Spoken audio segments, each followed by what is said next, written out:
নমস্কার প্রিয় দর্শক, ভিডিও শুরু করার আগে আপনার কাছে আমার ছোট্ট একটা অনুরোধ। আপনি যদি আমার চ্যানেলে নতুন হয়ে থাকেন তবে চ্যানেলটি সাবস্ক্রাইব করে সঙ্গে থাকুন এবং লাইক বাটনটি ক্লিক করুন আর কমেন্টস বক্সে লিখুন হরে কৃষ্ণ। মনে রাখবেন, আপনার এই লাইক এবং কমেন্টসটি আপনি সৎ কাজেই ব্যবহার করেছেন। ভগবান ঋষভদেবজির 100টি পুত্রের মধ্যে ভরত ছিলেন সবথেকে বড় এবং তিনি ছিলেন বড়ই ভগবত ভক্ত। এই ভিডিওটির মাধ্যমে আমরা জানব যে রাজা ভরতের মতো একজন ভগবত ভক্ত কীভাবে জীবনের কঠিন পরিস্থিতিতেও নিজের মনকে নিয়ন্ত্রিত রেখে সমস্ত দুঃখ কষ্টগুলি ভোগ করার পর ভগবানের পরমপদ লাভ করেছেন। শ্রী সুখদেবজি রাজা পরীক্ষিতকে বললেন, ভগবান ঋষভদেবের পুত্র মহারাজা ভরত ছিল বড়ই ভগবত ভক্ত। ভগবান ঋষভদেব নিজের সংকল্প মাত্রই ওনাকে পৃথিবী রক্ষা করার জন্য নিযুক্ত করেছিলেন। তিনি ওনার আজ্ঞার মধ্যে স্থিত থেকে বিশ্বরূপের কন্যা পঞ্চজনীর সাথে বিবাহ করেছিলেন। যেমন তামস অহংকারের দ্বারা শব্দ আদি 5 ভূত তন্মাত্র উৎপন্ন হয়, সেরকম পঞ্চজনীর গর্ভ থেকে ওনার সুমতি, রাষ্ট্রভৃত, সুদর্শন, আবরণ এবং ধূম্রকেতু নামক 5টি পুত্র উৎপন্ন হলো, যাহারা সবসময় ওনার মতোই ছিলেন। এই রাজা ভরতের নাম অনুসারে দেশের নাম হলো ভারতবর্ষ। তার আগে এর নাম ছিল অজনাভ বর্ষ। মহারাজা ভরত ছিলেন অত্যন্ত জ্ঞানী। তিনি নিজের কর্মের মধ্যে লেগে থাকা প্রজাদেরকে বাপ ঠাকুরদার মতোই সমান স্বধর্মে স্থিত থেকে অত্যন্ত বাৎসল্যভাবে পালন করতে লাগলেন। তিনি হোতা, অধ্যর্যু, উদ্গাতা এবং ব্রহ্মা এই 4 প্রকারের ঋতুজগুলির দ্বারা কৃত প্রকৃতি এবং বিকৃতি 2 প্রকারের অগ্নিহোত্র, দর্শ, পূর্ণমাস, চাতুর্মাস্য, পশু এবং সোম আদি ছোট বড় ক্রতুগুলি বা যজ্ঞগুলির দ্বারা যথাসময় শ্রদ্ধাপূর্বক যজ্ঞ এবং যজ্ঞরূপ শ্রী ভগবানের যজন করতেন। প্রকৃতি এবং বিকৃতি এই 2 প্রকারের অগ্নিহোত্র যজ্ঞ হয়।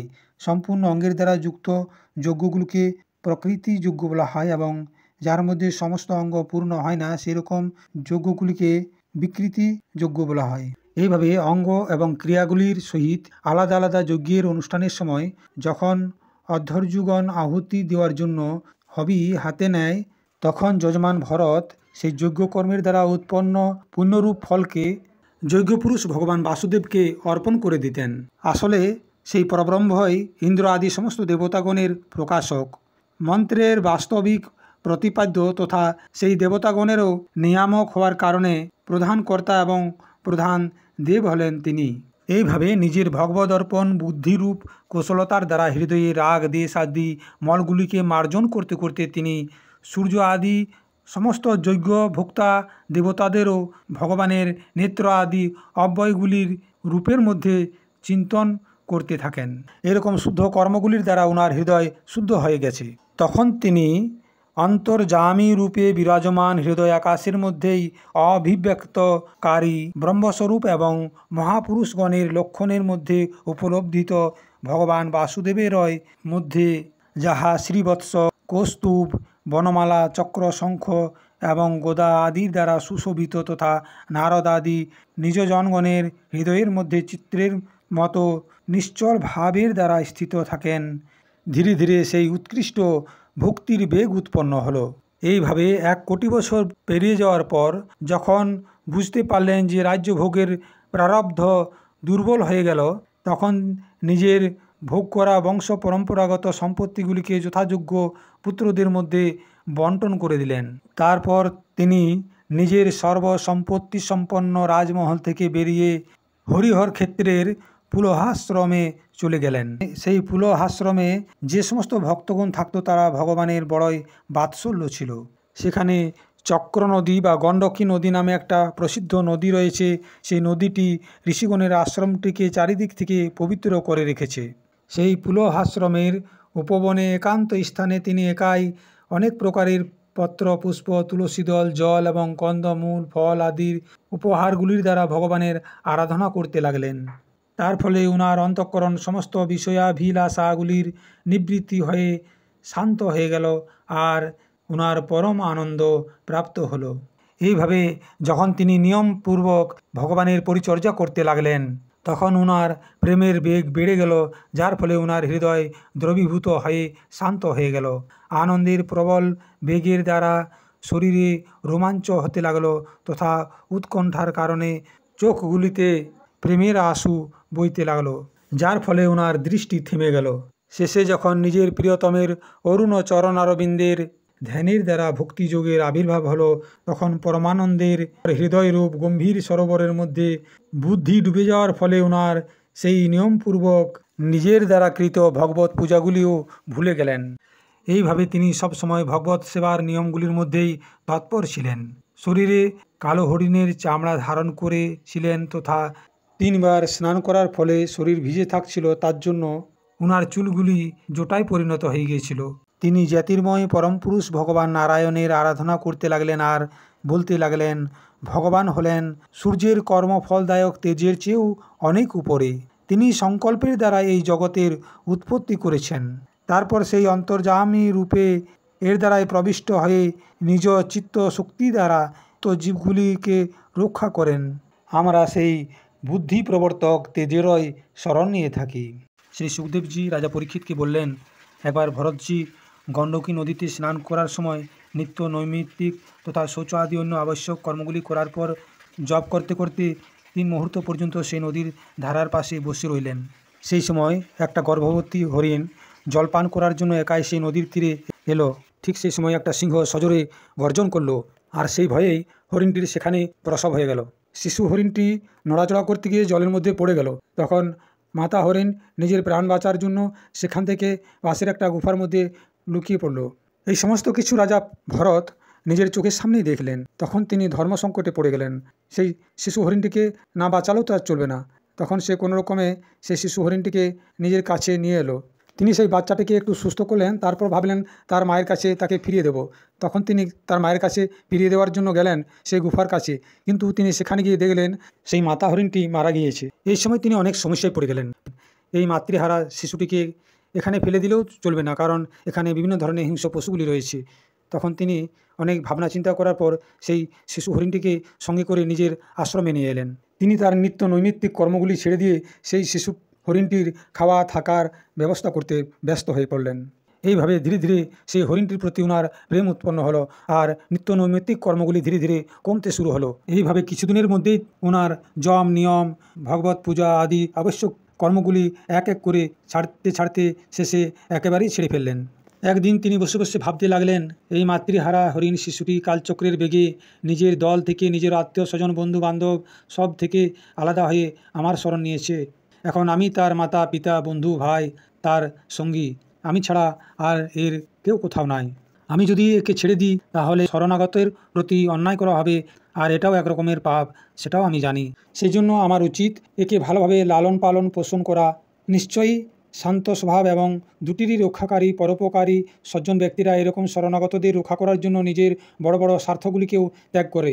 এইভাবে হরিণ শিশুটির প্রতি আসক্ত বেড়ে যাওয়ার ফলে ওঠার সময়, বসার সময়, শোয়ার সময়, ঘোরার সময়, খাওয়ার সময়, সব সময় ওর চিত্ত স্নেহ পাশার মধ্যে বাঁধা হয়ে গিয়েছিল। যখন তিনি পুষ্প পত্র ফল মূল আদি আনার জন্য বনে যেতেন, তখন সঙ্গে করে সেই হরিণ শিশুটিকে নিয়ে যেতেন। কেননা তিনি ভাবতেন যদি ঘরে রেখে দিই তাহলে শিয়াল কুকুরেরা একে খেয়ে ফেলবে। রাস্তার মধ্যে তিনি যেখানে যেখানে নরম নরম কচি কচি ঘাস দেখতে পেতেন সেখানে তিনি দাঁড়িয়ে যেতেন এবং সেই হরিণটিকে চড়াতেন। তারপর সেই হরিণ শিশুটির যখন পেট ভরে যেত তখন তিনি কখনো কাঁধে চড়িয়ে, কখনো কোলে নিয়ে, কখনো বুকের মধ্যে জড়িয়ে ধরে আবার ফিরে আসতেন নিজের আশ্রমে। এইভাবে হরিণ শিশুটিকে ভালোবেসে তিনি খুব খুশি পেতেন। এইভাবে তিনি যে সামান্যটুকু নিত্য নৈমিত্তিক কর্ম করতেন তার মাঝে মধ্যেও সেই শিশু হরিণটির কথা ভাবতেন এবং চেয়ে দেখতেন, আর তার দৃষ্টির একটুকু আড়াল হলেই তার চিত্ত চঞ্চল হয়ে উঠত। কখনো কখনো তিনি সেই হরিণটির শরীরে হাত বুলাতে বুলাতে বলতেন, বেটা তোর সর্বত্র কল্যাণ হোক। যদি কখনো সেই হরিণ শিশুটি তার চোখের আড়াল হয়ে যেত তখন তার চিত্ত এতই চঞ্চল হয়ে যেত যে তার সমস্ত ধন যেন চুরি হয়ে গেছে। সে সন্তপ্ত হয়ে করুণাবশত অত্যন্ত উৎকণ্ঠিত এবং মোহবিষ্ট হয়ে যেত তথা শোকমগ্ন হয়ে এরকম বলতো, আমি কি আবার সেই মৃগ শিশুটিকে খুঁজে পাবো? তাকে কি সুরক্ষিত সেই সবুজ ঘাসের উপর চড়তে দেখতে পাবো? এমন তো হয়নি যে শিয়াল কুকুর শুয়োর বাঘ ইত্যাদি হিংসা জন্তুগুলি তাকে খেয়ে ফেললো। একটু পরেই সূর্য অস্ত হয়ে যাবে, সূর্য অস্তের আগে যদি সে ফিরে না আসে। কত সুন্দর সেই হরিণটির চেহারা ছিল, তার ছোট ছোট দুটি শিং, সুন্দর দুটি চোখ। আমার পূজার সামগ্রীগুলি যখন সে নিজের মুখের দ্বারা টেনে অপবিত্র করে দিত তখন আমি তাকে ধমক দিতাম, তো সে ভয়ভীত হয়ে এক জায়গায় গিয়ে বসে পড়ত ঋষিকুমারের মতো। যাহার মাতা সিংহের ভয়ে মারা গিয়েছিল, আজ সেই মৃগ শিশু নিজের আশ্রম থেকে আলাদা হয়ে গেছে। তাই তাকে অনাথ দেখার পর এই দীনবৎসল ভগবান নক্ষত্রনাথ দয়াবশত ওনাকে রক্ষা করছেন তো, অথবা নিজের পুত্রের বিয়োগরূপ দাবানলের বিষয় জ্বালা থেকে হৃদয় কমল দগ্ধ হয়ে যাওয়ার কারণে আমি এক মৃগ বালকের সাহারা নিয়েছিলাম, এখন সেটি চলে যাওয়ার পরে আমার হৃদয় জ্বলছে। সেজন্য এই নিজের শীতল শান্ত স্নেহপূর্ব এবং বদন সলিল রূপা অমৃতময়ী কিরণের দ্বারা আমাকে শান্ত করছেন। শ্রী সুখদেবজি রাজা পরীক্ষিতকে বললেন, এইভাবে যেটি পূর্ণ হওয়া সবসময় অসম্ভব ছিল, সেই বিবিধ মনোরথের দ্বারা ভরতের চিত্ত ব্যাকুল হতে থাকলো। নিজে মৃগ শিশুর রূপে প্রতীত হওয়া প্রারব্ধ কর্মগুলির কারণে তপস্বী ভরতজি ভগবদারাধনা রূপ কর্ম এবং যোগ অনুষ্ঠানগুলি থেকে আলাদা হয়ে গেলেন। তা না হলে যিনি মোক্ষ মার্গের সাক্ষাৎ বিঘ্নরূপ ভেবে নিজেরই হৃদয়ের থেকে উৎপন্ন দুস্তজ পুত্র আদিকে ত্যাগ করেছিল, তিনিও অন্য জাতীয় হরিণ শিশুর মধ্যে এরকম আসক্তি কীভাবে হতে পারেন? এভাবে রাজর্ষি ভরত বিঘ্নের বশীভূত হয়ে যোগ সাধনা থেকে ভ্রষ্ট হয়ে গেলেন, আর সেই হরিণ শিশুটিকে পালন পোষণ করলেন এবং তাকে ভালোবাসতে লাগলেন, আত্মস্বরূপকে ভুলে গেলেন। এই সময় যেটি ব্যর্থ হওয়া অত্যন্ত কঠিন, সেই প্রবল বেগশালী করালো কাল ইঁদুরের গর্তে যেমন সাপ ঢুকে যায়, সেরকম তার মাথার উপরে চেপে বসলো। তখনও সে সেই হরিণ শিশুটির জন্য নিজের কাছে বসে থাকা ছেলের মতো শোকাতুর হতে লাগলো। তিনি তাকে এমন স্থিতির মধ্যে দেখছিলেন যে ওনার চিত্ত তার মধ্যেই লেগেছিল।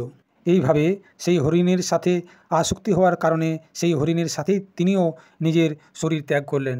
তারপর ওনার শেষ সময়ের ভাবনা অনুসারে অন্য সাধারণ পুরুষের মতোই মৃগ শরীর পেলেন, অর্থাৎ তিনি হরিণ রূপে জন্ম নিলেন। কিন্তু ওনার সাধনা পূর্ণ হয়েছিল, সেই জন্য পূর্বজন্মের সমস্ত স্মৃতি ওনার মনে ছিল, তাহা নষ্ট হয় নাই। তিনি সেই মৃগ শরীরেও পূর্বজন্মের ভাগবত আরাধনার প্রভাবের দ্বারা নিজের হরিণ রূপ হওয়ার কারণটিকে জানতে পেরে অত্যন্ত অনুতপ্ত হতে লাগলেন। আর অনুতপ্ত হয়ে তিনি বলতে লাগলেন, বড় দুঃখের বিষয়, আমি সংযমশীল মহানুভাবের পথ থেকে আলাদা হয়ে গেলাম।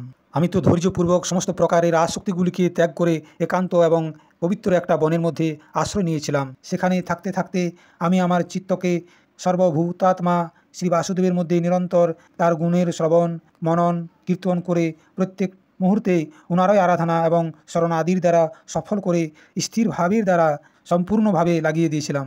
আমার মতো অজ্ঞানীর সেই মন হঠাৎ একটি ছোট্ট হরিণ শিশুর পেছনে নিজের লক্ষ্য থেকে আলাদা হয়ে গেল। এইভাবে হরিণের শরীর নিয়ে রাজর্ষি ভরতের হৃদয়ে যে বৈরাগ্য ভাবনা জাগ্রত হলো, সেই ভাবনাকে লুকিয়ে রেখে তিনি নিজের মাতা হরিণকে ত্যাগ করলেন এবং নিজের জন্মভূমি কালঞ্জর পর্বত থেকে পুনরায় শান্ত স্বভাব মুনির প্রিয় সেই শালগ্রাম তীর্থের মধ্যে, যাহা ভগবানের ক্ষেত্র, সেই পুলস্ত্য এবং পুলহ ঋষির আশ্রমের কাছে চলে গেলেন। সেখানে থেকেও তিনি কালেরই প্রতীক্ষা করতে লাগলেন। তিনি আর কোনো আসক্তির মধ্যে জড়িত হতে চাইলেন না, কারণ সমস্ত প্রকারের আসক্তিকে তিনি ভয় করতে লাগলেন।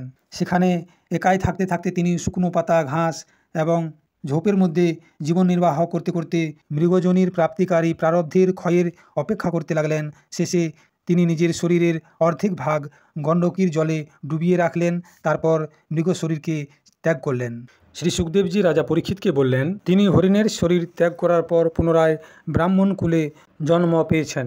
এই জন্মের মধ্যেও ভগবানের কৃপায় ওনার পূর্বজন্মের পরম্পরার সমস্ত কথা স্মরণ রেখেছেন, আর সেই জন্যই এই জন্মে যাতে কোনো বিঘ্ন না তৈরি হয় সেই আশঙ্কায় তিনি অনেক ভয়ভীত হয়েছিলেন।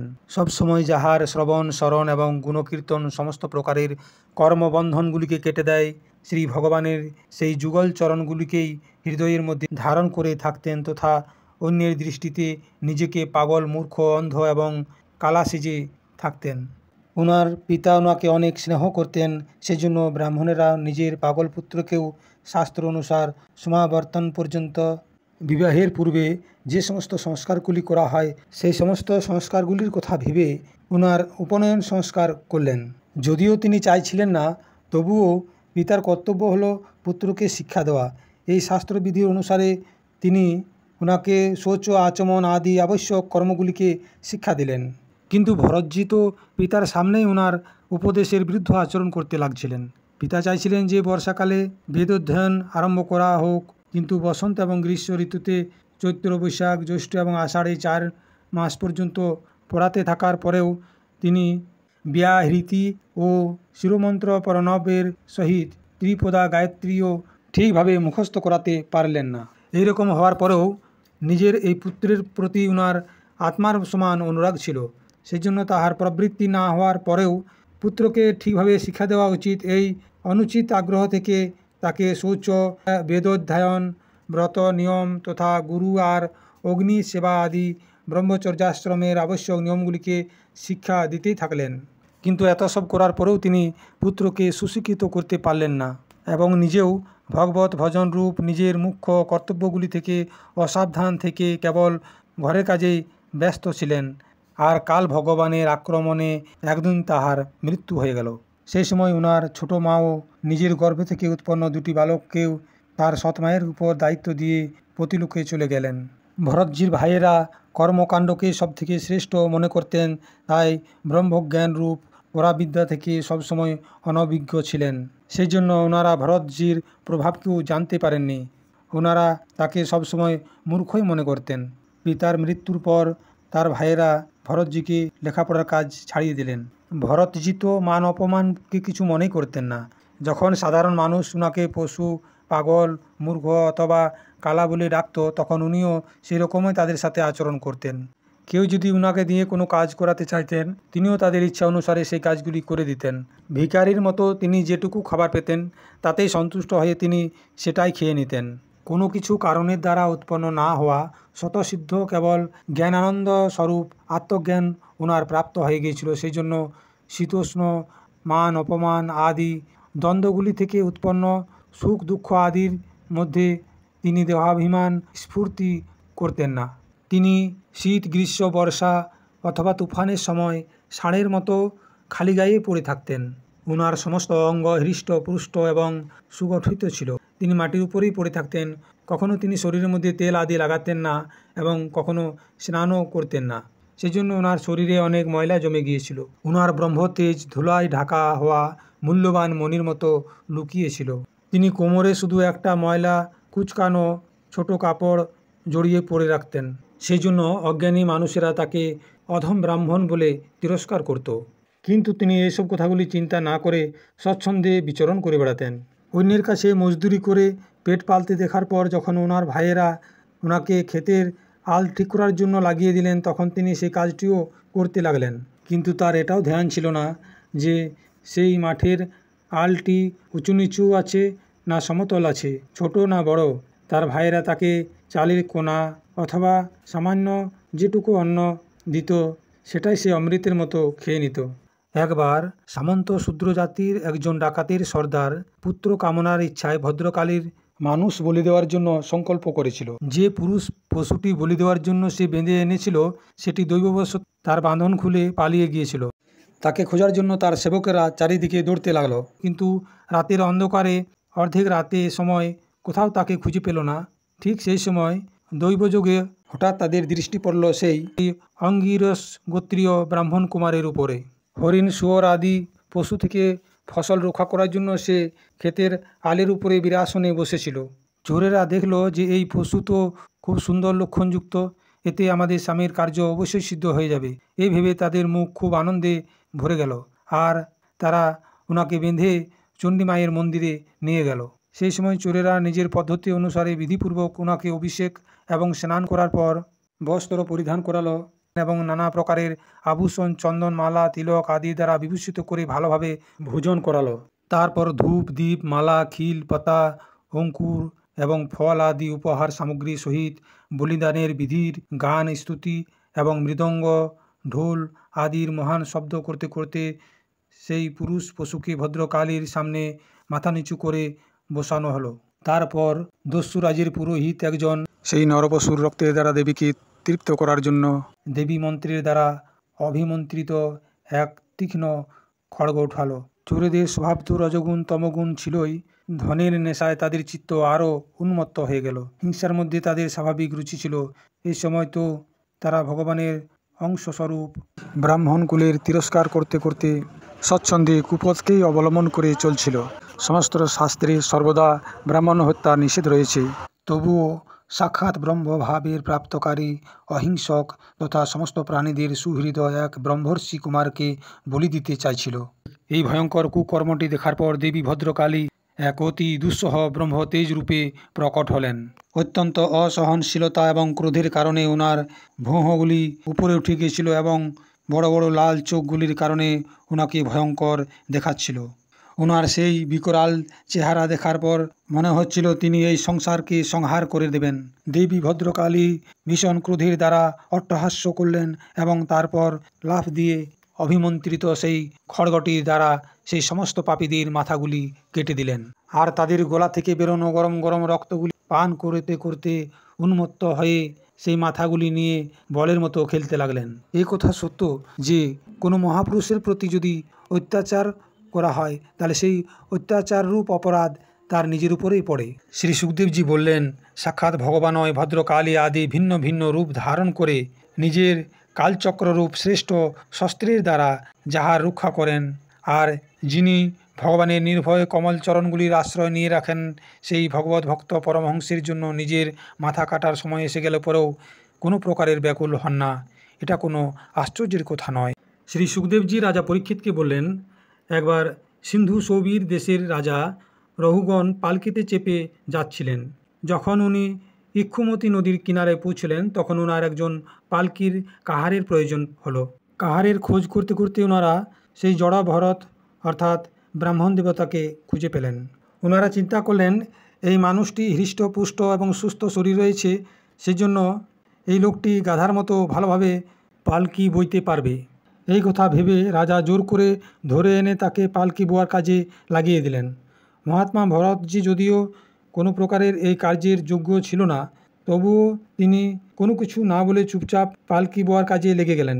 অন্য কাহারদের সঙ্গে জড় ভরতজিও চলতে লাগলো, কিন্তু ভরতজি রাস্তার দিকে এমনভাবে দেখে দেখে চলতে লাগলেন যাতে ওনার পায়ে কোনো জীব দাবা পড়ে মারা না যায়। সেজন্য তিনি একটু লাফিয়ে লাফিয়ে পা আগে পিছু করে চলতে লাগলেন। এর ফলে পালকিটা ওঠানামা করে করে চলতে লাগলো। এসব দেখার পর রাজা রহুগণ পালকি কাহারদেরকে বললেন, ঠিকভাবে চলো, পালকিটা এইভাবে উঁচু নিচু করে চলছে কেন? তখন অন্য কাহারেরা বলল, মহারাজা, আমাদের কোনো দোষ নাই, আপনি যে নূতন কাহারকে লাগালেন এই ঠিক মতো চলছে না, সেজন্য পালকিটি এরকম করছে। এই কাহারটি আমাদের সাথে তাড়াতাড়ি চলতে পারছে না, আমরা এর সাথে পালকি নিয়ে যেতে পারবো না। তখন রাজা রহুগণ চিন্তা করলেন, যদি এর কোনো প্রতিকার না করা হয় তাহলে অন্য কাহারেরাও আর পালকি বইতে অস্বীকার করবে। তখন তিনি অত্যন্ত রেগে গেলেন এবং সেই জড়ভরতকে শাসন করতে লাগলেন। তিনি বললেন, তোমার এত সুন্দর হৃষ্টপুষ্ট চেহারা থাকতেও তুমি কেন এরকমভাবে চলছো? এবং তিনি আরও অনেক ধরনের অপমান করলেন।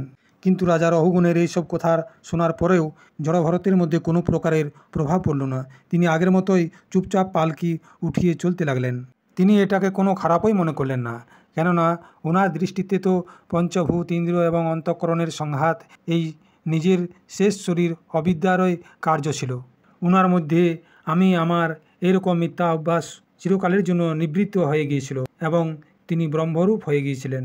কিন্তু এরপরেও পালকি যখন সোজাভাবে চলছে না, তখন এইসব দেখার পর রাজা রহুগণ অত্যন্ত রেগে গেলেন এবং তিনি বললেন, আরে এরকম করছিস কেন? তুই কি জীবিত হয়েও মরে গেছিস? তুই আমার নিরাদর করে আমার আদেশকে উল্লঙ্ঘন করছিস।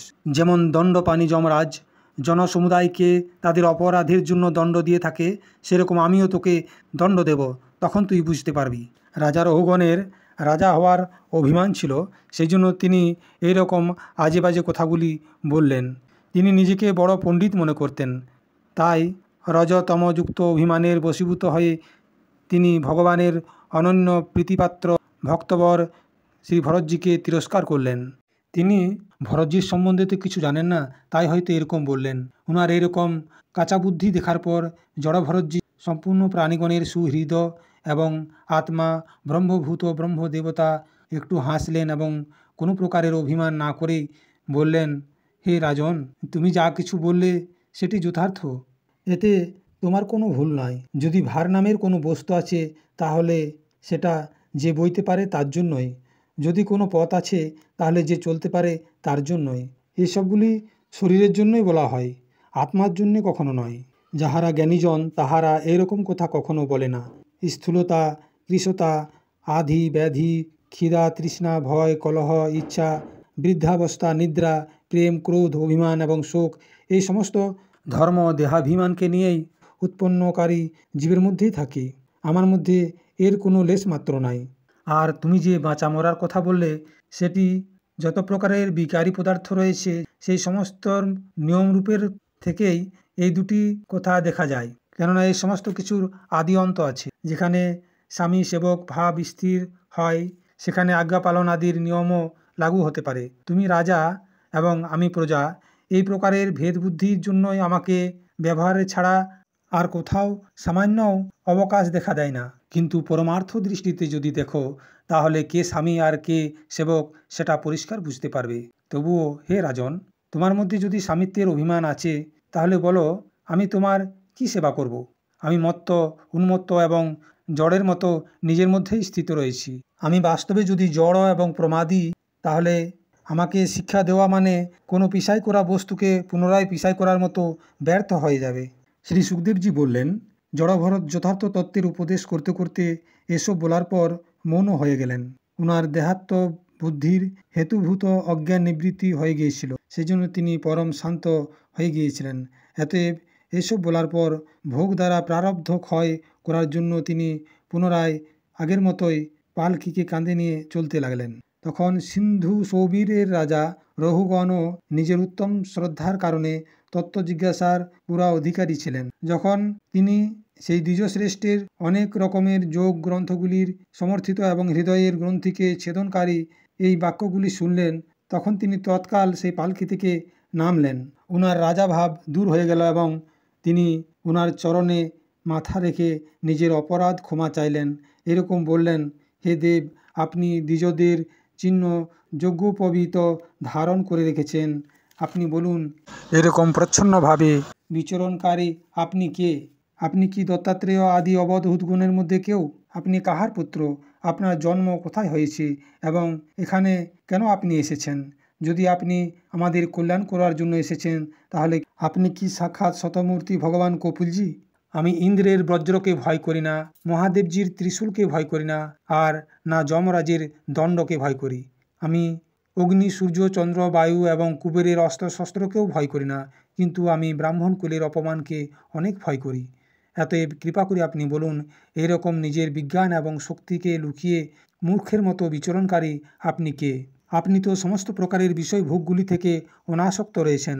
আমি আপনার সম্বন্ধে কিছু বুঝতেই পারছি না।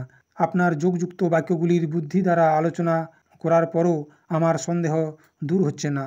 আমি আত্মজ্ঞানী মুনিগণের পরম গুরু এবং সাক্ষাৎ শ্রীহরির জ্ঞানশক্তির অবতার ভগবান কপিলদেবের কাছে এটাই জিজ্ঞাসা করতে যাচ্ছিলাম যে ইহলোকে একমাত্র শরণ নেওয়ার যোগ্য কে রয়েছে? আপনি কি সেই কপিলজি, যাহা লোকেদের দোষা দেখার জন্য এরকম নিজের রূপ লুকিয়ে রেখেছেন এবং বিচরণ করছেন? আমার মতো ঘরের মধ্যে আসক্তকারী বিবেকহীন পুরুষেরা যজ্ঞেশ্বরের গতি কিভাবে জানতে পারবে? আমি তো যুদ্ধ আদি কর্মগুলিকে শ্রম মনে করি। সেজন্য আমার অনুমান হয়েছিল যে আপনি বোঝা বয়ে পথ চললেন। নিজের উপাধির ধর্মের অনুবর্তন করার কারণে দেহ, ইন্দ্রিয়, প্রাণ এবং মনের সন্নিধি থেকে আত্মাকেও তাহার ধর্ম প্রমাদির অনুভব হয়। আপনি যে দণ্ডাদির ব্যর্থতা বললেন, সেটা রাজা তো প্রজার শাসন এবং পালন করার জন্যে নিযুক্ত করা তাহার দাসয়। তাহার উন্মত্তা আদিকে দেওয়া তো পেশাই করা বস্তুকে পেশাই করার মতো ব্যর্থ হতে পারে না। কেননা নিজের ধর্মের আচরণ করাই হলো ভগবানের সেবা করা, আর সেটা যে করে সেই ব্যক্তি নিজের সম্পূর্ণ পাপ রাশিকে নষ্ট করে দেয়। রাজত্বের অভিমানের দ্বারা উন্মত্ত হয়ে আমি আপনার মতো পরম সাধুকে অবজ্ঞা করেছি। আপনি এখন এরকম কৃপা দৃষ্টি করুন, যাহার দ্বারা এই সাধু অবজ্ঞারূপ অপরাধ থেকে আমি মুক্ত হয়ে যাই। আপনি দেয়াভিমান শূন্য এবং বিশ্ববন্ধু শ্রীহরির অনন্ত ভক্ত, সেজন্য সবার মধ্যে সমান দৃষ্টি হওয়ার কারণে এই মান অপমানের কারণে আপনার মধ্যে কোনো বিকার হতে পারে না। তথাপি একজন মহাপুরুষের অপমান করার কারণে আমার মতো যেমন পুরুষ সাক্ষাৎ ত্রিশূল পানি মহাদেবজির সমান প্রভাবশালী হওয়ার পরেও নিজের অপরাধের দ্বারা অবশ্যই সামান্য সময়ের নষ্ট হয়ে যাবে। জড়ভরতজি রাজা রহুগণকে বললেন, তুমি অজ্ঞান হওয়ার পরেও উপর নিচের তর্ক বিতর্কযুক্ত কথাগুলি বলছো। সেই জন্য শ্রেষ্ঠ জ্ঞানীদের মধ্যে তোমাকে গণনা করা যেতে পারে না। তত্ত্বজ্ঞানী পুরুষ এই অবিচার সিদ্ধ স্বামী সেবক আদি ব্যবহারকে তত্ত্ববিচারের সময় সত্যরূপে স্বীকার করে না। লৌকিক ব্যবহারের মতোই বৈদিক ব্যবহারও সত্য নয়, কেননা বেদবাক্যও অধিকতর গৃহস্থজনোচিত যজ্ঞবিধির বিস্তারেই ব্যস্ত থাকে। রাগ দেশ আদি দোষগুলি রহিত বিশুদ্ধ তত্ত্বজ্ঞানের সম্পূর্ণ অভিব্যক্তি প্রায় তাহার মধ্যে হয় না, যাহাতে গৃহস্থোচিত যজ্ঞ আদি কর্ম থেকে প্রাপ্ত স্বর্গ আদি সুখ স্বপ্নের মতোই হেয় নয়। তাহাকে সাক্ষাৎ উপনিষদ বাক্যগুলিও তত্ত্বজ্ঞান করাতে সমর্থ নয়। যতক্ষণ পর্যন্ত মানুষের মন সত্য রজ এবং তমগুণের বশীভূত থাকে, ততক্ষণ পর্যন্ত সে কোনো অঙ্কুশ ছাড়াই তাহার জ্ঞানেন্দ্রিয় এবং কর্মেন্দ্রিয়র দ্বারা শুভ শুভ কর্মগুলি করতে থাকে। এই মন বাসনাময় বিষয়াসক্ত গুণগুলির দ্বারা প্রেরিত, বিকারী ও ভূত এবং ইন্দ্রিয় রূপ 16 কলায় যুক্ত। জীবের উন্মত্তা এবং অধমতার কারণ হল ভিন্ন ভিন্ন নামের দ্বারা দেবতা এবং মানুষ্য আদি রূপ ধারণ করে শরীর রূপ উপাধির ভেদ তৈরি করা। এই মায়াময় মন সংসার চক্রে ছলনা করে।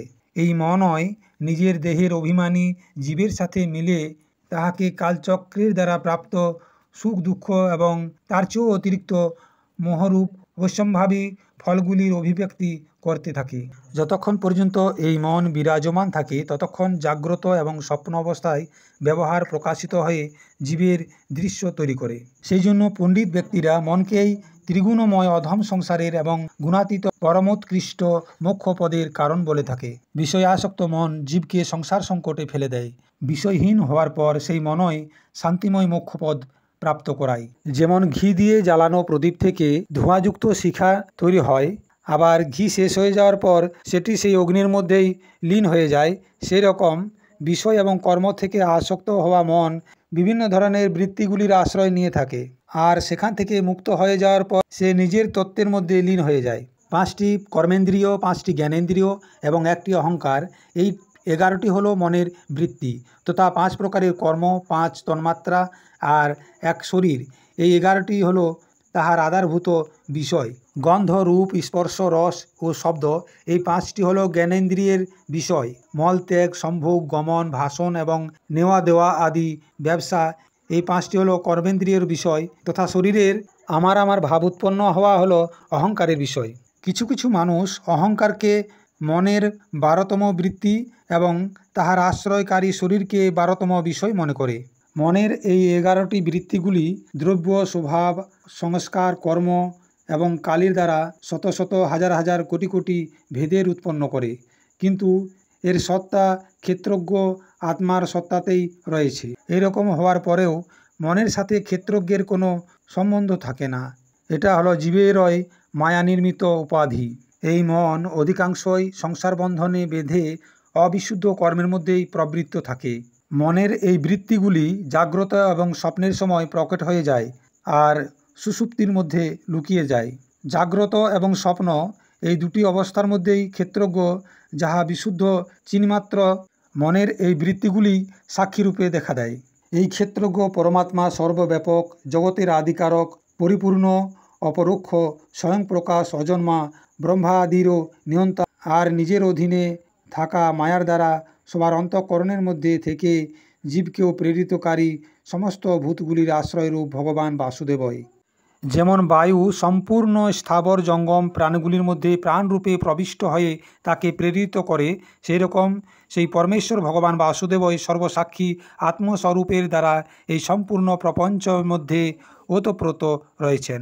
যতক্ষণ পর্যন্ত মানুষ জ্ঞানোদয়ের দ্বারা এই মায়াকে তিরস্কার করে সমস্ত আসক্তিগুলি ছেড়ে দিয়ে তথা কাম, ক্রোধ আদি 6টি ঋতুকে জিতার পর আত্মতত্ত্বকে জানে না, আর যতক্ষণ সে আত্মার উপাধিরূপ মনকে সংসার দুঃখের ক্ষেত্রে মধ্যে বুঝে না, ততক্ষণ সে ইহলোকে এমনি ঘুরে বেড়াতে থাকে। কেননা এই চিত্ত তাহার শোক, মোহ, রোগ, রাগ, লোভ এবং হিংসা আদির সংস্কার তথা মমতার বৃদ্ধি করে। এই মনই হলো তোমার সবথেকে বড় শত্রু। তোমাকে উপেক্ষা করে এই মনই নিজের শক্তিকে বৃদ্ধি করেছে।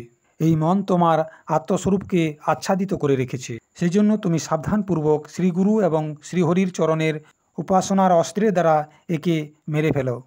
রাজা রঘুগণ যখন নিজের ভুল বুঝতে পারলেন, তখন তিনি জড় ভরতকে প্রণাম করে বললেন, ভগবান, আমি আপনাকে নমস্কার করি। আপনি জগৎকে উদ্ধার করার জন্যই এই দেহ ধারণ করেছেন। নিজের পরমানন্দময় স্বরূপের অনুভব করে আপনি এই স্থূল শরীর থেকে উদাসীন হয়ে গিয়েছেন তথা এক জড় ব্রাহ্মণের বেশে নিজের নিত্য জ্ঞানময় স্বরূপকে জনসাধারণের দৃষ্টি থেকে লুকিয়ে রেখেছেন। আমি আপনাকে বারবার নমস্কার করি। হে ব্রাহ্মণ, যেমন জ্বরের সময় রোগীকে মিষ্টি ওষুধ ভালো লাগে এবং রোদের দ্বারা তপ্ত ব্যক্তিকে শীতল জল অমৃতময় লাগে, সেই রকম আমার জন্য যাহার বিবেক বুদ্ধিকে দেহাভিমান রূপ বিষাক্ত সাপ দংশন করেছে, আপনার বচনগুলি হল অমৃতময় ঔষধির সমান। হে দেব, আমি আপনার দ্বারা নিজের সংশয়গুলির নিবৃত্তি পরে করাবো। তার আগে এখন আপনি আমাকে যে আধ্যাত্ম যুগের উপদেশ দিলেন সেগুলি সরলভাবে আমাকে বুঝিয়ে দিন এবং এগুলি বুঝার জন্য আমি বড়ই উৎকণ্ঠা হচ্ছি। হে যোগেশ্বর, এই যে একটু আগে আপনি বললেন যে ভার উঠানোর কাজ এবং সেই কাজের যে ফল উৎপন্ন হয়, এই দুটি প্রত্যক্ষ হওয়ার পরেও কেবল ব্যবহার রূপেই থাকে, বাস্তবে এটা সত্য নয়। সেই তত্ত্ববিচারের সামনে কোনো কিছুই টিকতে পারে না। সেই জন্য এই বিষয়ের মধ্যেই আমার মন ঘুরপাক খাচ্ছে। আপনি এই কথাটির মর্ম আমাকে বুঝিয়ে বলুন। তখন জড়ভরতজি বললেন, এই দেহ হলো পৃথিবীর বিকার এবং পাষাণের মতো। যখন এই দেহ কোনো কারণে পৃথিবীর উপর চলতে থাকে তখন এর বিভিন্ন ধরনের ভারবাহী আদি নাম উৎপন্ন হয়। এর দুটি চরণ রয়েছে। উপরের ক্রমশ পা, পিণ্ডলি, হাঁটু, জাঙ্ঘ, কোমর, বক্ষস্থল, গর্দন, কাঁধ আদি অঙ্গ রয়েছে। কাঁধের উপরে কাঠের তৈরি পালকি রয়েছে। তার মধ্যে সৌবীররাজ নামের এক পার্থিব বিকার রয়েছে, যার মধ্যে আত্মবুদ্ধিরূপ অভিমান করার ফলে তুমি অর্থাৎ আমি সিন্ধু দেশের রাজা এরকম প্রবল অহংকারে অন্ধ হয়ে রয়েছ। কিন্তু এর দ্বারা তোমার কোনো শ্রেষ্ঠতা সিদ্ধ হয় না। বাস্তবে তুমি হলে অত্যন্ত ক্রূর এবং ধৃষ্ট। তুমি এই দিন দুঃখী কাহারদেরকে বেকার ধরে পালকিবার কাজে লাগিয়ে রেখেছ। তারপরে তুমি মহাপুরুষদের সভায় গিয়ে বড় বড় কথা বলছো যে আমি লোকেদের রক্ষাকারী। এটি তোমাকে শোভা দেয় না। এটা তোমার জন্য শোভনীয় নয়। আমরা দেখে থাকি যে সম্পূর্ণ চরাচর ভূত সর্বদা পৃথিবীতেই উৎপন্ন হয় আর পৃথিবীর মধ্যেই তাহা লীন হয়ে যায়। অতএব সেগুলির ক্রিয়াভেদের কারণে যে আলাদা আলাদা নাম উৎপন্ন হয়, বলতো সেগুলি ছাড়া ব্যবহারের আর কি মূল আছে? এইরকম পৃথিবী শব্দটির ব্যবহার হলো মিথ্যা, বাস্তবিক নয়। কেননা এটি নিজের উপাদান কারণ সূক্ষ্ম পরমাণুর মধ্যে লীন হয়ে যায় আর যাহার মিলনের দ্বারা পৃথিবীরূপ কার্যগুলি সিদ্ধ হয়। সেই পরমাণু অবিদ্যাবশত মন থেকেই কল্পনা করা হয়, বাস্তবে সেটিরও সত্তা নাই। এরকম আরও যে কিছু পাতলা মোটা ছোট বড় কার্যকারণ তথা চেতন অচেতন আদি গুণগুলির দ্বারা যুক্ত দ্বৈত প্রপঞ্চ রয়েছে, সেগুলিও দ্রব্য স্বভাব, আশয়, কাল এবং কর্ম আদি নামযুক্ত ভগবানের মায়ারয় কার্য। মনে রেখো, বিশুদ্ধ পরমার্থরূপ অদ্বিতীয় তথা ভিতর বাইরের ভেদ থেকে রহিত পরিপূর্ণ জ্ঞানই হলো সত্য বস্তু। সেটি হলো সর্বান্তর্বর্তী আর সর্বথা নির্বিকার। উনারই নাম হলো ভগবান আর উনাকেই পণ্ডিতজন বাসুদেব বলেন। মহাপুরুষগণের চরণের ধুলা থেকে নিজেকে স্নান করা ছাড়া কেবল তপ, যজ্ঞ আদি বৈদিক কর্ম, অন্ন আদির দান, অতিথি সেবা, দীন সেবা আদি গৃহস্থোচিত ধর্মানুষ্ঠান, বেদাধ্যয়ন অথবা জল, অগ্নি কিংবা সূর্যের উপাসনা আদি কোনো প্রকার সাধনার দ্বারাই এই পরমাত্মক জ্ঞান প্রাপ্তি হতে পারে না। এর কারণ হলো এটাই যে মহাপুরুষগণ সমাজের মধ্যে সবসময় পবিত্র কীর্তি শ্রীহরির গুণগুলির চর্চা সবসময় করতেই থাকে। সেই জন্য কোনো বিষয়বস্তু ওনাদের কাছে স্থান পায় না। আর যখন ভগবত কথার নিত্যপ্রতি সেবন করা হয় তখন সেই মোক্ষাকাঙ্ক্ষী পুরুষেরা তাদের শুদ্ধ বুদ্ধিকে ভগবান বাসুদেবের মধ্যেই লাগিয়ে দেন। জড়ভরতজি রাজা রঘুগণকে বললেন, পূর্বজন্মে আমি ভরত নামের একজন রাজা ছিলাম। ঐহিক আর পরলৌকিক দুটি প্রকারের বিষয়ের দ্বারা বিরক্ত হয়ে ভগবানের আরাধনার মধ্যে লেগে থাকতাম। তবুও একটি হরিণের প্রতি আসক্ত হওয়ার কারণে আমাকে পরমার্থ থেকে ভ্রষ্ট হয়ে জঙ্গলে হরিণ রূপে জন্ম নিতে হয়েছিল। কিন্তু ভগবান শ্রীকৃষ্ণের আরাধনার প্রভাবে সেই মৃগজনিত আমার পূর্বজন্মের স্মৃতি লুপ্ত হয় নাই। সেই জন্য এখন আমি জনসংসর্গের ভয়ে সর্বদা অসঙ্গ ভাবের দ্বারা গুপ্তরূপে বিচরণ করছি। সমস্ত কথার সার কথা হলো যে বিরক্ত মহাপুরুষগণের সৎসঙ্গের দ্বারা প্রাপ্ত জ্ঞানরূপ খড়গের দ্বারা মানুষকে ইহলোকের মধ্যেই নিজের মোহবন্ধনকে কেটে দেওয়া উচিত। তারপর ভগবান শ্রীহরির লীলাগুলির কথন এবং শ্রবণের মাধ্যমে সবসময় ভগবৎ স্মৃতি বিরাজমান থাকার কারণে সে সহজেই সংসার মার্গকে পার করার পর ভগবানকে প্রাপ্ত করতে পারে। শ্রী জড়ভরতজি রাজা রহুগণকে বললেন, এই জীবসমূহ সুখরূপ ধনের মধ্যে আসক্ত হয়ে দেশ দেশান্তরে ঘুরে বেড়ায়। এরা হলো ব্যবসায়ীদের দলের মতো। এরা মায়ার দুস্তর প্রবৃত্তির পথেই লেগে থাকে। সেজন্য এদের দৃষ্টি সাত্ত্বিক, রাজস, তামস ভেদে নানা প্রকারের কর্মগুলির মধ্যেই হয়। এই সমস্ত কর্মগুলির মধ্যেই ঘুরতে ঘুরতে এরা সংসার রূপ জঙ্গলের মধ্যে পৌঁছে যায়। সেখানে একটুও শান্তি পায় না। এই জঙ্গলের মধ্যে 6টি ডাকাত আছে। এই বণিক সমাজের নায়করা হলো বড়ই দুষ্ট। এই সমস্ত নায়কদের নেতৃত্বেই যখন তারা সেখানে পৌঁছায়, তখন এরা জোর করে তাদের সমস্ত মালপত্র লুট করে নেয়। ওই জঙ্গলটি অনেক ধরনের ঘাস, লতা, ঝোপঝাড়ের কারণে অনেক দুর্গম হয়ে যাচ্ছে। ওখানকার মশামাছিগুলিও এদেরকে শান্তিতে থাকতে দেয় না। ওখানে এরা কখনো গন্ধর্বনগর দেখতে পায়, আবার কখনো কখনো চকচকে অতি চঞ্চল অগিয়া বেতাল দেখতে পায়। এই বণিক সমুদায় এই বনের মধ্যে নিবাসী স্থান, জল, ধন আদির মধ্যে আসক্ত হয়ে এদিক ওদিক ঘুরতেই থাকে। কখনো ঘূর্ণিঝড়ের আঘাতে যখন এদের চোখগুলি ধুলায় ভরে যায়, তখন এরা দিশাহীন হয়ে যায়। এরা কানে শুধু বিকট শব্দ শুনতে পায়। পেঁচাদের ডাকগুলি এদের চিত্তকে ব্যথিত করে তোলে। যখন এদের প্রচণ্ড খিদে পায়, তখন এরা নিন্দনীয় বৃক্ষগুলির সাহায্য নেয়। আর যখন এরা তৃষ্ণায় ব্যাকুল হয়ে যায়, তখন মৃগতৃষ্ণার মতো দৌড়তে থাকে। কখনো জলশূন্য নদীর দিকে যায়, কখনো অন্ন না পেলে নিজেদের মধ্যে একজন আরেকজনের কাছে ভোজন প্রাপ্তির ইচ্ছা করে। আবার কখনো যক্ষগণেরা এদের প্রাণ টানতে থাকে। তখন এরা ক্ষীণ হতে থাকে। অধিক বলবান লোক কখনো এদের ধন ছিনে নেয়, তখন এরা অত্যন্ত দুঃখী হয়ে শোক এবং মোহের দ্বারা অচেতন হয়ে যায়। আবার কখনো গন্ধর্বনগরে পৌঁছানোর পর কিছুক্ষণের জন্য সমস্ত দুঃখ ভুলে গিয়ে খুশি মানাতে থাকে। কখনো পর্বতের উপরে চড়তে চায়, তখন কাঁটা এবং কাঁকরের দ্বারা এদের পাগুলি জ্বালা করে এবং এরা উদাস হয়ে যায়।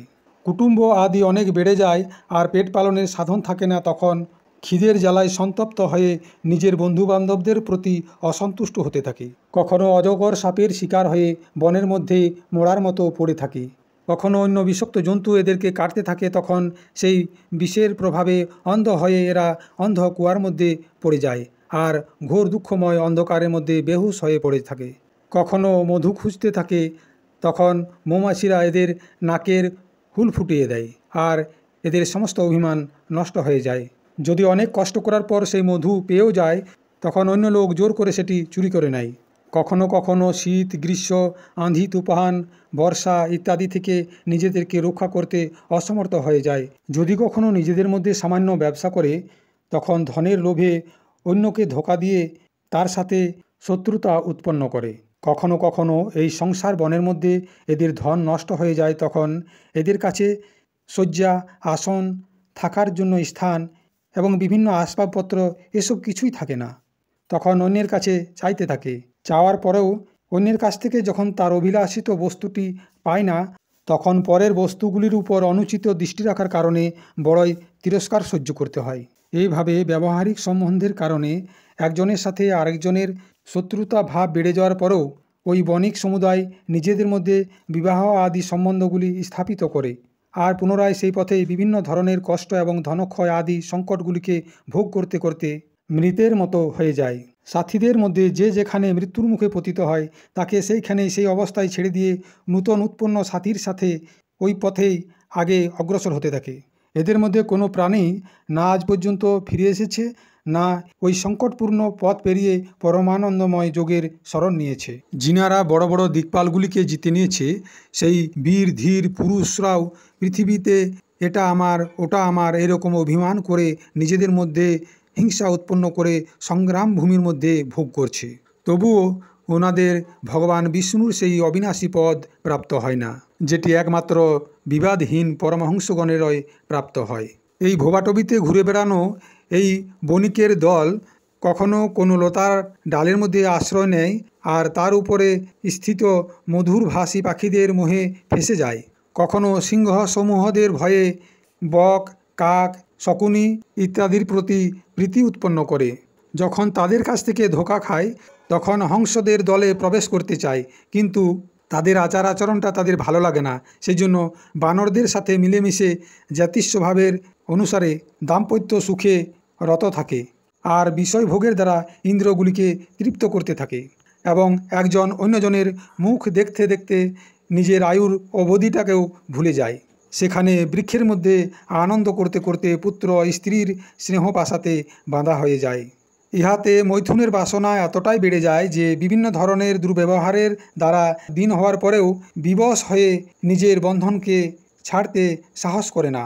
কখনো অসাবধানের ফলে পর্বতের গুহাতে পড়তে থাকে, তখন সেখানে অবস্থানকারী হাতিদের ভয়ে কোনো লতার সাহায্যে ঝুলতে থাকে। যদি কোনোভাবে এই অবস্থা থেকে মুক্তি পায় তবে পুনরায় সেই কাজটি করতে থাকে।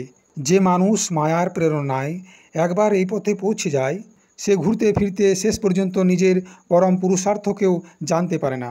শ্রী জড়ভরতজি বললেন, হে রাজন রহুগণ, তুমিও এই পথেই ঘুরে বেড়াচ্ছ।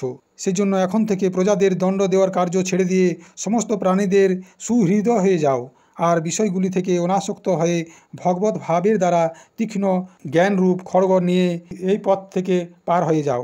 তখন রাজা রহুগণ বললেন, সমস্ত জনিদের মধ্যে এই মনুষ্য জন্মই হলো শ্রেষ্ঠ। অন্যান্য লোকের মধ্যে প্রাপ্ত দেবাদি উৎকৃষ্ট জন্মেও কি লাভ, যেখানে ভগবান ঋষিকেশের পবিত্র যজ্ঞের দ্বারা শুদ্ধ অন্তঃকরণে আপনার মতো মহাত্মাগণের অধিকাধিক সমাগম পাওয়া যায় না। আপনার চরণকমলগুলির রজের সেবন করার ফলে যাহার সমস্ত পাপ তাপ নষ্ট হয়ে গিয়েছে, সেই মহানুভাবগুলির ভগবানের বিশুদ্ধ ভক্তি প্রাপ্ত হওয়া কোনো বিচিত্র কথা নয়। আপনার সাথে আমার এই সামান্য সাক্ষাতেই সমস্ত কর্তব্যমূলক অজ্ঞানগুলি নষ্ট হয়ে গেল। ব্রহ্মজ্ঞানীদের মধ্যে যাহারা বয়সে বড় তাদেরকে আমি নমস্কার করি, যাহারা শিশু তাদেরকেও আমি নমস্কার করি, যাহারা যুবক তাদেরকেও নমস্কার করি, যাহারা ক্রীড়ারত বালক তাদেরও নমস্কার করি, যাহারা ব্রহ্মজ্ঞানী ব্রাহ্মণ অবধূত বেশে পৃথিবীতে বিচরণ করছে তাদের দ্বারা আমার মতো ঐশ্বর্যোন্মত্ত রাজাদের কল্যাণ হোক।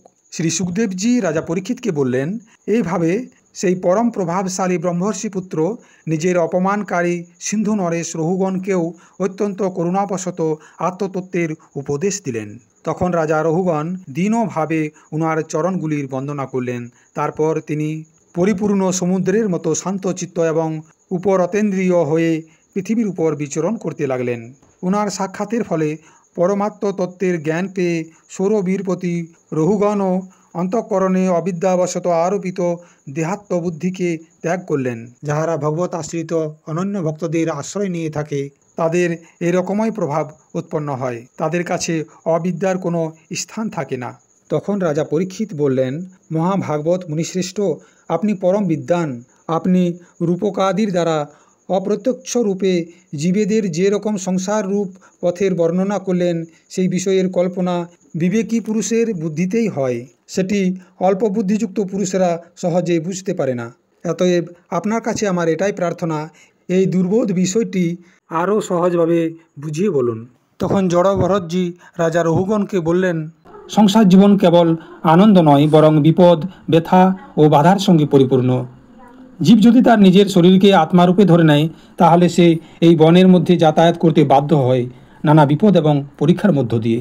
শ্রী সুখদেবজি বললেন, যারা তাদের দেহই আত্মা ধরে নেয় তারা ভুল দৃষ্টিভঙ্গিতে বসবাস করে। তারা ইন্দ্রিয় এবং মনকে ভিত্তি করে জীবনকে পরিচালনা করে এবং শেষে পুনর্জন্মের সন্ধিক্ষণে পড়ে যায়। আত্মা ধরা মায়ার কাজ। এই ধারণা জীবকে সংসার জীবনে আবদ্ধ করে। এই বন যাত্রায় ইন্দ্রিয় এবং মনকে চোর বলা হয়েছে, কারণ তারা জীবের শ্রম সম্পদ ইত্যাদি লুট করে নেয়। জীব যতই উপার্জন করুক, ইন্দ্রিয় এবং মনকে যদি নিয়ন্ত্রণে না রাখতে পারে তবে সব কিছুই তারা ছিনিয়ে নিয়ে যাবে। সন্তান, সন্ততি, পরিবার এগুলিকে বাঘ এবং শিয়ালের সাথে তুলনা করা হয়েছে। তারা এমনই বিপজ্জনক যে তারা জীবের অধিকার ছিনিয়ে নিতে পারে, অর্থাৎ পারিবারিক বন্ধন বা দায়িত্বই মাঝে মাঝে বাধার সৃষ্টি করতে পারে যদি সে সঠিকভাবে দায়িত্ব না নেয়। কর্মক্ষেত্রকে বীজভাণ্ডার বলা হয়েছে। যেমন মাঠে আগাছার বীজ আগেও ছিল, সেই মতো গৃহস্থ জীবনেও পুরাতন ইচ্ছা বা কর্মবীজ অদৃশ্য হয় না। অর্থাৎ কর্মফল একবার জন্মালে তা সম্পূর্ণভাবে নষ্ট হয় না, যতক্ষণ জীব সংযোগ ছাড়তে পারে না পুনরায় ফিরে আসে। সংসার জীবনে মানুষ নানা ধরনের কামনা পান করা, যৌন প্রমোদ ইত্যাদি দ্বারা আকৃষ্ট হয়। এই কামনা জীবকে পাথরখানা যাত্রায় পরিণত করে। আনন্দের ছোলায় অনেক দুঃখ লুকিয়ে থাকে। স্ত্রী বা প্রেমিকা সম্পর্কের বন্ধন জীবকে আরও গভীরে মায়ার জালে ফেলে দিতে পারে। সংসার জীবনকে পরিস্তর দেয়, কিন্তু সেই পরিস্তরেই জীব মন এবং বুদ্ধি হারিয়ে ফেলতে পারে। সময়চক্রকে হরিচক্র বলা হয়েছে। এই চক্র সমস্ত জীবকে ধাপে ধাপে ধ্বংস করে, অর্থাৎ মৃত, বৃদ্ধি, জীবন, মৃত্যু সবাই এই সময়চক্রের অন্তর্গত। কেউ তার গতি থামাতে পারে না।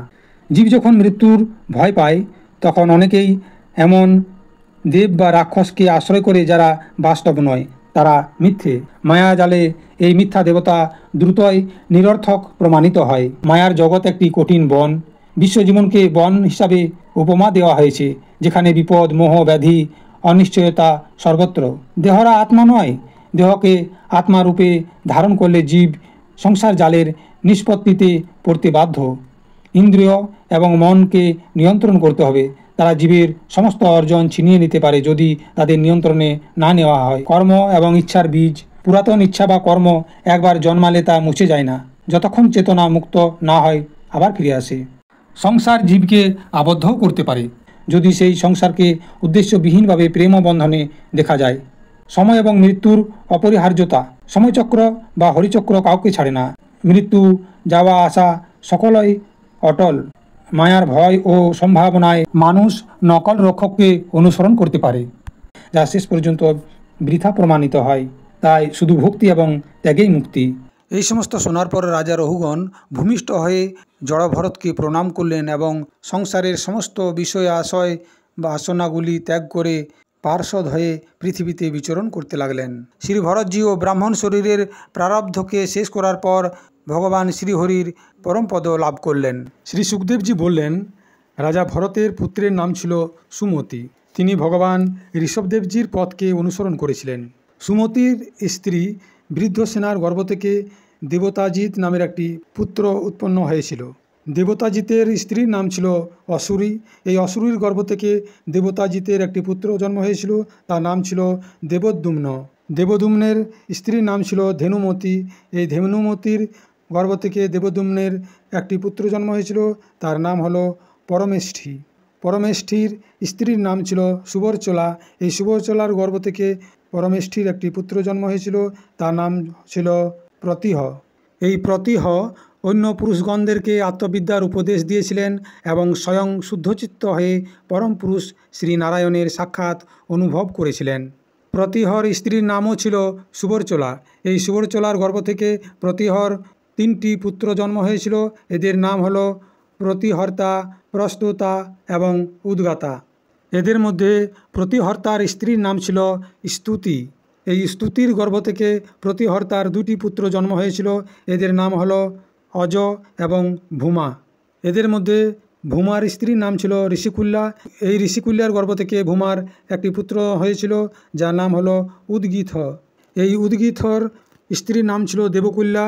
এই দেবকুল্যার গর্ভ থেকে উদ্গীথর পুত্র হয়েছিল, তার নাম হলো প্রস্তাব। এই প্রস্তাবের স্ত্রীর নাম হলো নিযুৎসা। এই নিযুৎসার গর্ভ থেকে প্রস্তাবের একটি পুত্র হয়েছিল, যার নাম ছিল বিভু। বিভুর স্ত্রীর নাম ছিল রতি। এই রতির গর্ভ থেকে একটি পুত্র জন্ম হয়েছিল, যার নাম হলো পৃথুসেন। এই পৃথুসেনের স্ত্রীর নাম ছিল আকুতি। এই আকুতির গর্ভ থেকে জন্ম হয়েছিল নর্তক। এই নর্তকর স্ত্রীর নাম ছিল দ্রুতি। দ্রুতির গর্ভ থেকে নর্তকর একটি পুত্র উৎপন্ন হয়েছিল, যার নাম ছিল গয়। এই উদারকীর্তি রাজর্ষি গয় এই জগৎকে রক্ষা করার জন্য সত্যগুণের অধিকারীদের সাক্ষাৎ ভগবান বিষ্ণুর অংশ মনে করতেন। সংযম আদি অনেক গুণগুলির কারণে এনাকে মহাপুরুষদের গণনা করা হতো। মহারাজা গয় প্রজাদের পালন পোষণ, রঞ্জন, তাড়, চাও এবং শাসনাদি করে তথা বিভিন্ন ধরনের যজ্ঞ অনুষ্ঠানগুলি করে নিষ্কামভাবে কেবল ভগবত প্রীতির জন্যই নিজের ধর্মের আচরণ করেছিলেন। তার ফলে ওনার সমস্ত কর্ম সর্বশ্রেষ্ঠ পরম পুরুষ পরমাত্মা শ্রীহরিকে অর্পণ করে পরমার্থরূপ বনে চলে গিয়েছিলেন। তিনি ব্রহ্মবেত্তা মহাপুরুষদের চরণগুলির সেবার মাধ্যমে ভক্তিযোগের প্রাপ্তি করেছিলেন। তখন নিরন্তর ভগবত চিন্তন করার পর তিনি নিজের চিত্তকে শুদ্ধ করলেন এবং দেহ আদি অনাত্ম বস্তুগুলি থেকে অহংভাব ত্যাগ করে নিজের আত্মাকে ব্রহ্মারূপ অনুভব করতে লাগলেন। এইসব হওয়ার পরেও তিনি নিরভিমান হয়ে পৃথিবীকে পালন করছিলেন। প্রাচীন ইতিহাসের জ্ঞাতা মহাত্মাগণ রাজর্ষি গয়ের এইসব বিষয়গুলি লোককথায় প্রচারিত করতেন। নিজের কর্মের দ্বারা মহারাজা গয়ের সমান কে হতে পারে? তিনি সাক্ষাৎ ভগবানেরই অংশ ছিলেন। মহারাজা গয় ছাড়া কে এরকম যজ্ঞের বিধিবত অনুষ্ঠান করতে পারে? মনস্বী, বহুজ্ঞ, ধর্মের রক্ষাকারী, লক্ষ্মীর প্রিয়পাত্র, সাধু সমাজের শিরোমণি এবং সৎপুরুষদের আদর্শ সেবক কে হতে পারে? সৎসংকল্পের পরম সাধ্যী, শ্রদ্ধা, মৈত্রী এবং দয়া আদি দক্ষ কন্যাগণ গঙ্গা আদি নদীগুলি সহিত বড় প্রসন্নতার দ্বারা উনার অভিষেক করেছিলেন। তথা উনার ইচ্ছা না হওয়ার পরেও বসুন্ধরা গায় যেমন নিজের বাছুরকে দুধ পান করায়, সেরকম উনার গুণগুলির জন্য উনার প্রজাদেরকে ধন রত্ন আদি সমস্ত অভীষ্ট পদার্থগুলি দিয়েছিলেন। উনার কোনো কামনা ছিল না, তবুও বেদোক্ত কর্মগুলি উনাকে সমস্ত প্রকারের ভোগ দিয়েছিলেন। রাজাগণ যুদ্ধস্থলে উনার বাণের দ্বারা সৎকৃষ্ট হয়ে নানা প্রকারের উপহার দিয়েছিলেন, তথা ব্রাহ্মণগণ দক্ষিণা আদি ধর্মের দ্বারা সন্তুষ্ট হয়ে উনাকে পরলোকে প্রাপ্ত হওয়া ধর্মফলের ষষ্ঠ অংশ দিয়েছেন। উনার যজ্ঞের মধ্যে অধিক সোমপান করার পর ইন্দ্র উন্মত্ত হয়ে গিয়েছিলেন, তথা উনার অত্যন্ত শ্রদ্ধা এবং বিশুদ্ধ ও নিশ্চল ভক্তিভাবের দ্বারা সমর্পিত করা যজ্ঞ ফলগুলিকে ভগবান যজ্ঞপুরুষ সাক্ষাৎ প্রকট হয়ে গ্রহণ করেছিলেন। উনার দ্বারা তৃপ্ত হয়ে ব্রহ্মাজি সহিত দেবতা, মনুষ্য, পশু, পক্ষী, বৃক্ষ, তৃণ পর্যন্ত সমস্ত জীব তৎকাল তৃপ্ত হয়ে যেতেন এবং বিশ্বাত্মা শ্রীহরি নিত্য তৃপ্ত হয়েও রাজর্ষি গয়ের যজ্ঞের মধ্যে তৃপ্ত হয়ে গিয়েছিলেন। সেজন্য উনার সমতা অন্য কোনো ব্যক্তি হতে পারে না। মহারাজ গয়ের স্ত্রীর নাম ছিল গয়ন্তী। এই গয়ন্তীর গর্ভ থেকে চিত্ররথ, সুগতি এবং অবরোধন নামক 3টি পুত্র উৎপন্ন হয়েছিল। এদের মধ্যে চিত্ররথের স্ত্রীর নাম ছিল উর্ণা। এই উর্ণার গর্ভ থেকে চিত্ররথের একটি পুত্র উৎপন্ন হয়েছিল, তার নাম ছিল সম্রাট। সম্রাটের স্ত্রীর নাম ছিল উৎকলা। এই উৎকলার গর্ভ থেকে সম্রাটের একটি পুত্র উৎপন্ন হয়েছিল, তার নাম ছিল মরীচি। এই মরীচির স্ত্রীর নাম ছিল বিন্দুমতী। এই বিন্দুমতীর গর্ভ থেকে তার একটি পুত্র উৎপন্ন হয়েছিল, তার নাম ছিল বিন্দুমান। বিন্দুমানের স্ত্রীর নাম ছিল সরঘা। এই সরঘার গর্ভ থেকে বিন্দুমানের একটি পুত্র উৎপন্ন হয়েছিল, তার নাম ছিল মধু। এই মধুর স্ত্রীর নাম ছিল সুমনা। সুমনার গর্ভ থেকে মধুর একটি পুত্র উৎপন্ন হয়েছিল, তার নাম ছিল বীরব্রত। এই বীরব্রতর স্ত্রীর নাম ছিল ভোজা। এই ভোজার গর্ভ থেকে বীরব্রতর 2টি পুত্র উৎপন্ন হয়েছিল, একজনের নাম ছিল মন্থু এবং অন্যজনের নাম ছিল প্রমন্থু। এদের মধ্যে মন্থুর স্ত্রীর নাম ছিল সত্যা। এই সত্যার গর্ভ থেকে মন্থুর একটি পুত্র উৎপন্ন হয়েছিল, তার নাম ছিল ভৌবন। এই ভৌবনের স্ত্রীর নাম ছিল দূষণা। দূষণার গর্ভ থেকে ভৌবনের একটি পুত্র উৎপন্ন হয়েছিল, তার নাম ছিল ত্বষ্টা। এই ত্বষ্টার স্ত্রীর নাম ছিল বিরোচনা। বিরোচনার গর্ভ থেকে ত্বষ্টার একটি পুত্র উৎপন্ন হয়েছিল, তার নাম ছিল বিরজ এবং বিরজার স্ত্রীর নাম ছিল বিসুচি। বিরজের স্ত্রী এই বিসুচির গর্ভ থেকে বিরজের 100টি পুত্র এবং একটি কন্যার জন্ম হয়েছিল। এই বিরজের বিষয়ে ধর্মশাস্ত্রে একটি প্রসিদ্ধ শ্লোক আছে, সেটি হলো প্রেয়বতং বংশমিমং বিরজশ্চ রমোদভবঃ অকরোদত্তলং কীর্তয়া বিষ্ণুঃ সুরগণং যথা।